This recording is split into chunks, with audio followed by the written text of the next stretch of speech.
மக்களால் நான், மக்களுக்காகவே நான். நம்மை இன்று விமர்சிப்பவரும் கூட நாளை மனமுவந்து நம்மை பின்தொடரும் அளவுக்கு ஒரு புனிதமான பொது வாழ்வை நாம் மேற்கொள்வோம். அனைத்திந்திய அண்ணா திராவிட முன்னேற்றக் கழகத்தின் பொதுச் செயலாளராக என்னை ஒருமனதாக தேர்வு செய்திருக்கும் உங்களின் அன்புக்கும் நம்பிக்கைக்கும் ஏற்ப என் வாழ்வின் எஞ்சிய காலத்தை அர்ப்பணித்து உழைப்பேன். தாய் வழி வந்த தங்கங்கள் எல்லாம் ஓர் வழி நின்று நேர்வழி சென்றால் நாளை நமதே என்ற மக்கள் திலகத்தின் வாய்மொழியையே நாம் எந்நாளும் தாய்மொழியாக ஏற்போம்.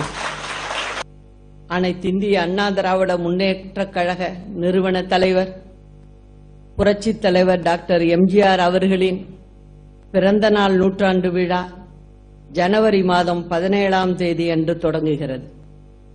இவ்விழாவினை நாடு போற்றும் வகையில் கொண்டாட வேண்டும் என்பது புரட்சித் தலைவி அம்மா அவர்களின் கனவாக இருந்தது.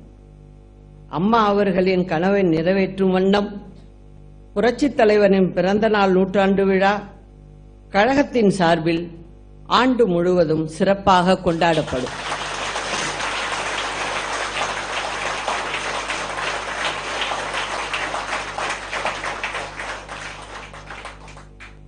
புரட்சித் தலைவர் பிறந்த நாள் நூற்றாண்டின் நினைவாக சிறப்பு அஞ்சல் தலையும் அவரது திருவுருவம் பொறிக்கப்பட்ட சிறப்பு நாணயமும் வெளியிட அனைத்திந்திய அண்ணா திராவிட முன்னேற்றக் கழகத்தின் சார்பில் மத்திய அரசை வலியுறுத்துவோம் என்பதையும் தெரிவித்துக் கொள்கிறேன். ஒன்றை மட்டும் இந்த நேரத்தில் நிறைவாகவும் உறுதியாகவும் சொல்ல விரும்புகிறேன். நம்மை இன்று விமர்சிப்பவரும் கூட நாளை மனமுவந்து நம்மை பின்தொடரும் அளவுக்கு ஒரு புனிதமான பொது வாழ்வை நாம் மேற்கொள்வோம்.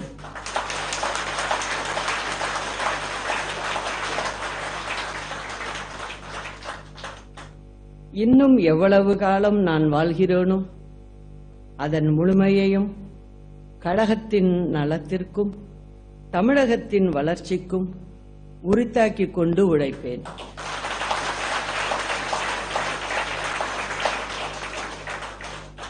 ஒன்றரை கோடி பிள்ளைகளை உன் வசத்தில் ஒப்படைத்திருக்கிறேன் என்று அம்மாவின் ஆன்மா என் அருகில் இருந்து ஆணையிடுவதாகவே என்றும் நான் உணர்கிறேன்.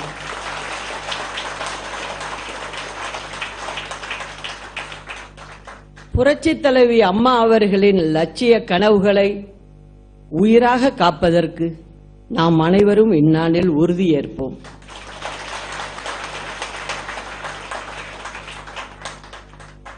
அனைத்திந்திய அண்ணா திராவிட முன்னேற்றக் கழகத்தின் பொதுச் செயலாளராக என்னை ஒருமனதாக தேர்வு செய்திருக்கும் உங்களின் அன்புக்கும் நம்பிக்கைக்கும் ஏற்ப என் வாழ்வின் எஞ்சிய காலத்தை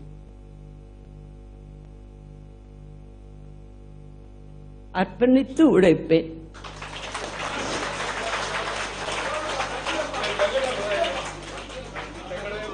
நமது பண்பாட்டையும் கலாச்சாரத்தையும் அம்மா வழியில் பின்பற்றுவோம்.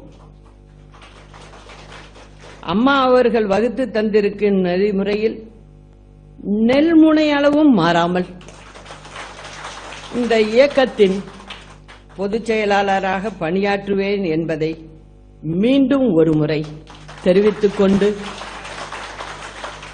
என்னுடைய பணிகள் எல்லாம் வெற்றி பெற உங்களின் ஒத்துழைப்பும் இறைவனின் ஆசீர்வாதத்தையும் வேண்டுகிறேன். தந்தை பெரியாரின் தன்மானம், பேரறிஞர் அண்ணாவின் இனமானம், புரட்சித் தலைவரின் கனிவு, புரட்சித் தலைவி அம்மா நமக்கு போதித்த துணிவு, இவற்றையே உயிராக உணர்வாக போற்றுவோம். எங்கள் அம்மா புகழை இப்புவியே சொல்லும்.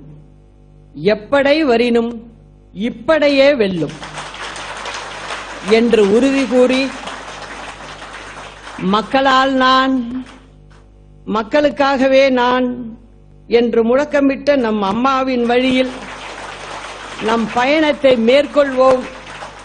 நன்றி, வணக்கம்.